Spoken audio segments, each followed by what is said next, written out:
Hello, we're back. Pero this is not for BL at CBTL. This is the after meal review. So we ate at Tokyo Bubble Tea Tokyo Bubble Tea dito sa BGC. sa BGCS near Burgos Circle.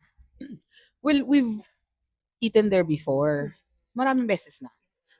Pero since we're doing this, Pero mukhang new mayo nakain pero natin. New item. yung item siya, hindi yung usual na sushi yung kinain namin and stuff. Somewhat new. Baka medyo matagal na yun. But since Yeah, we've not eaten there for quite a while. Oo, pero it's always good naman din. Yeah, it's also a constant din. No? Hindi ka magsisisi pag kumain ka doon. So, ang kinain namin is black curry omurice. Hamburg black curry omurice. Basta ganun. Basta yun na yun. May hamburg, may black, tsaka may omurice, tsaka curry. Yun yun. Pag rumble-rambulin mo na. Tsaka karaage. Nan ba karaage? And as usual, yung karaage nila was good. Okay yung texture, yung lasa, and all that. Tapos, okay din yung tartar sauce nila na included. Yeah, kasi hindi sila yung kopi yung binibigay nila eh. Yun, well, dati before, before yung kopi, ngayon yung iba, tartar sauce, sabi mo, di ba, with egg, para siyang egg salad na yung dating. Sarap. Yes, and yung hamburg naman. Shimaru, meron din silang ganoon with tartar. Pero separate order, di ba? Hindi. Magkasama yun. I mean, hindi. Actual karaage Yun na nga. Iba yung order yung karaage with tartar sauce. Ibang order siya, I mean. So yun, ito kasi, parang on the side siya nung karaage nila. Tapos yung hamburg na black na curry na omurice, sinerve siya, lalagay ko syempre na lang ulit picture dyan, somewhere there. Sinerve siya with a skillet. Skillet ba pasa doon? Ang tawag doon? Skillet na cute. Parang siyang pot. Oo, pot of sorts. Tapos may mga gulay na kasama. Masarap. In fairness, masarap siya. Curry lasa pero black nga. Dark. Hindi talaga black. Darker version ng curry. The rice is just plain rice, no? Plain rice. Tapos on top. Ano nakalagay omelette?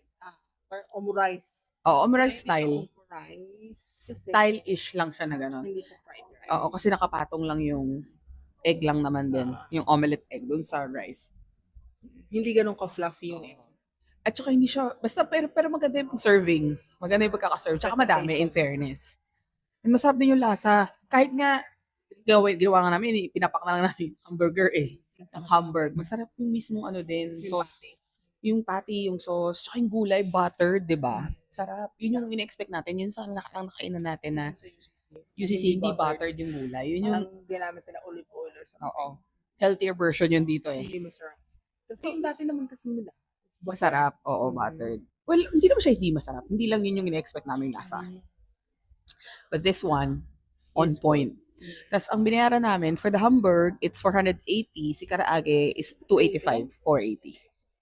285 si karaage. So, yarn. 10% off. So, syempre, may discount ulit siya ng PWD. So, nasa 600 lang yung binayaran namin. Okay na rin kasi busog naman kami dalawa doon. Usual naman kasi lagi kami naghahati. Pagka mga ganyang restaurants. Basta share lang kami lagi kasi alam namin maraming madalas yung serving. So, either isang meal order tapos side. Ganun lagi yung order namin. Pag sa Coco Ichibanyas, yung kwento namin noong nakaraan, ini-increase lang namin yung kanin ng konti. But it's the same meal. Hindi kami nag-double order or anything like that. Kasi, ang dami. Siguro nung hindi pa ako nag-share-taket, nagbabawas ng kanin, baka kaya kong maubos yun. Yung isang buo na ako lang, tas siya separate. Pero ngayon hindi na kasi, talagang busugan siya talaga.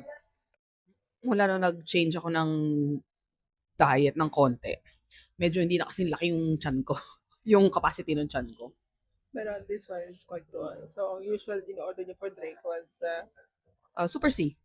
pero hindi ka pinag-order. Not today. Kasi nga magkakape ako. Matcha yung ngayon, hindi naman kape. So, ayun.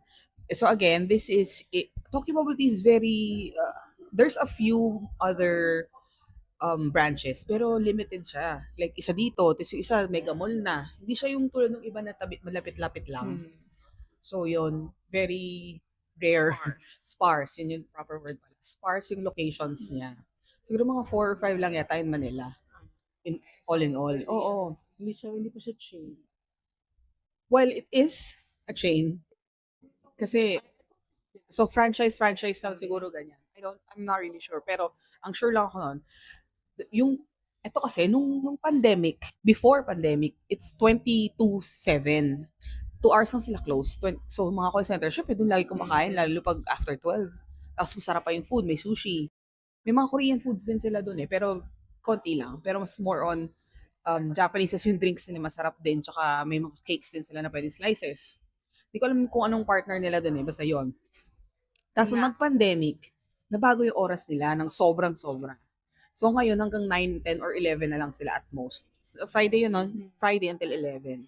Tapos open at 10. So yun na yun. Kaya nakakamiss din kasi dati talaga, kumakain kami doon pag wala kami makainan na late talaga. Yung tipong magla-lunch, 12 o'clock ganyan. Minsan lumalabas lang ako sa office to eat. Kasi pwede. Eh ngayon, wala ka na masarap na masyadong option. Ano na lang, Pop Ice, Jollibee, Chowking, ganon. Yeah. Kasi hindi naman din super mahal yung price nila eh. Oo, hindi. Depende sa meal na order mo. Yung hamburger kasi beef yun. So, medyo mahal siya. Pero kung mag-order ka ng Dory, yan, nasa 285 lang yun, 300 eh. Yeah. So, masarap na siya.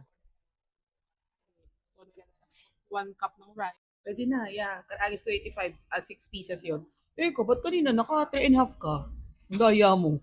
Naka 3 and a half siya. Hinapin niya pa yung huling ano. Pag nukumain eh. Grabe siya. Iwan. So, So, ayun. Again, it's a constant. Well, you give it a try. Kung hindi pa kayo nakatry ng Tokyo Bubble Tea. dito sa So, BGC, and I think there's one in Mega Mall.